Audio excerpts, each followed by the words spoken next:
শামসুন নাহার স্মৃতি, আপনি লিখেছেন রোজা অবস্থায় টুথপেস্ট দিয়ে ব্রাশ করা যাবে কিনা। টুথপেস্ট বা মাজন ইত্যাদি দিয়ে, পাউডার ইত্যাদি দিয়ে দাঁত ব্রাশ করা যাবে কিনা এ বিষয়ে আমাদের দেশের ওলামায়ে কেরাম বলে থাকেন এটি মাকরুহ এবং অপছন্দনীয়। রোজা হয়ে যাবে, কিন্তু একান্ত প্রয়োজন ছাড়া আপনি এটি মুখে ব্যবহার করার ফলে আপনার থুতুর সাথে অপ্রয়োজনে কিছু জিনিস আপনার পেটে যাচ্ছে, সেটা পরিমাণে কম হলেও।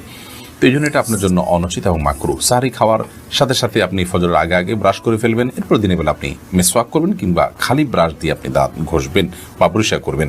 যদিও সৌদি আরবের স্কলারগণ এবং ওলামায়ে কেরাম এটিকে মাকরুহ বলেন না, তারা এটাকে জায়েজ বলেন। কিন্তু মাকরুহ হওয়াটা, অপছন্দনীয় হওয়াটাই হলো অধিকতর যুক্তিযুক্ত, কারণ টুথপেস্ট এটি আমাদের থুতুর সাথে ভেতরে চলে যায়, হোক না সেটা পরিমাণে কম।